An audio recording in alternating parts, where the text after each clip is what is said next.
being a touring musician on the road is 2% this.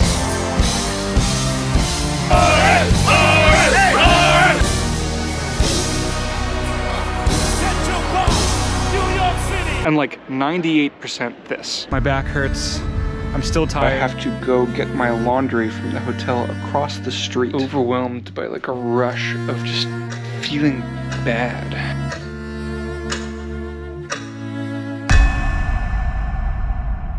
Yep, being a touring musician is boring and difficult, and a lot of the time can just downright suck. So this video is about the things that suck most about touring. Kicking off this list at number 1 is flying.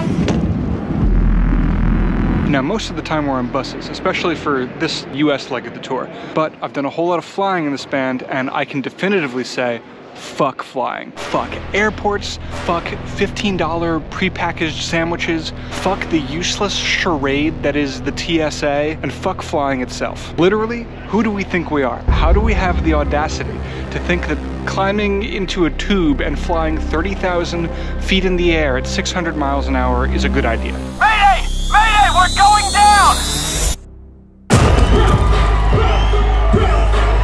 JK, least favorite part of being on the road? The least favorite part of being on the road is having to finish a show and then having to hop either straight on the Sprinter to go to the airport or straight on the bus. Like, there's no break in between. It's like, okay, show finished, pack your stuff, and get on the bus. Right now, let's go. Number 2 is that on the road, my relationship with music itself can get kind of weird. So unless I like literally bring a keyboard around with me and make a really deliberate effort to be playing and practicing and writing, basically these things just don't really happen at all. And my musical expression becomes limited to playing the same 2-hour show over and over again every night for weeks. And that can feel pretty weird, especially when a lot of these songs are like the most simple and repetitive loops. I mean, sometimes I can be on stage like fully zoned out for like 6 minutes at a time.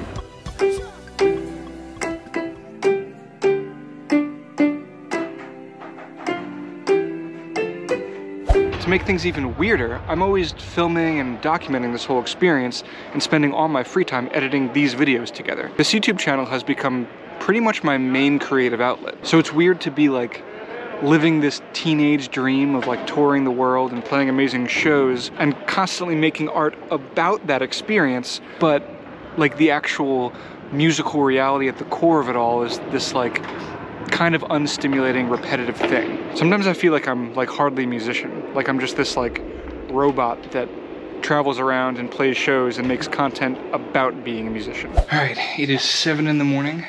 I'm rushing out of this hotel room. We're here in Gold Coast, Australia. I'm at the beach right now because I got an email last night that said that lobby call for sound check this morning was at 7 a.m. So I was the only idiot here at 7 a.m. Turned out that it got pushed back to 7:40, and either everybody knew and I didn't, or everybody just didn't show up to the 7 a.m.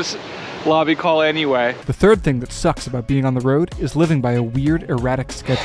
Not quite enough sleep. Between fluctuating sources of income and the constant societal messaging that you should probably just get a real job, a life in music is already an uphill battle to maintain your mental health. So it's probably even more important for musicians to maintain a regular sleep schedule and healthy eating habits. Unfortunately, nowhere is this harder than on the road. Basically, the logistics of the situation dictate your personal life patterns at all times. So if what makes sense is for the bus to be leaving at 3 a.m. from the venue to the next city, that's when the bus is leaving. And if the only available time to sound check at the next show is at 8 a.m., then you better be up in time. And when a big team of people has to fly, you don't really get to say, hey, can I have the midday flight rather than the morning flight? You take whatever flight is available and cost efficient. And sometimes that means getting up at like 4 in the morning to leave for the airport. My first international trip was to Brazil, and it was completely brutal. Like, we had 24 hours straight of transit. Long day. How's your day going? 24 hours. And then we got there and were shuttled immediately to sound check. I've been in transit for 26 hours at least. My back hurts. I'm still tired, even though I took a little bit of a nap at the hotel. So on the road, schedules and patterns are erratic. You sleep when you can, you eat when it's available, and you just kind of deal with being frequently underslept. Colleen, least favorite thing about being on tour? All the white shirts.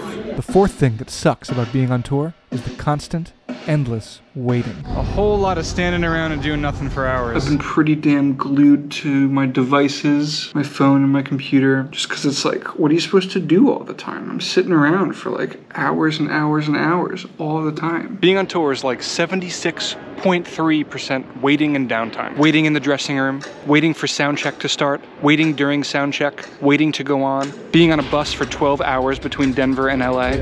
Shots up. A 12-hour plane ride to Brazil, a 14-hour plane ride to Australia. Earlier I was just like pacing around this hotel room, not exactly sure what I should do, but needing some kind of like stimulation. In some ways it's a good thing because all that downtime gives me time to edit these videos, but also time kind of crawls when you're not actively engaged. And in those situations it's really easy to reach for the phone for that external stimulation. Which brings me to the number one thing that I hate about touring, which is being away.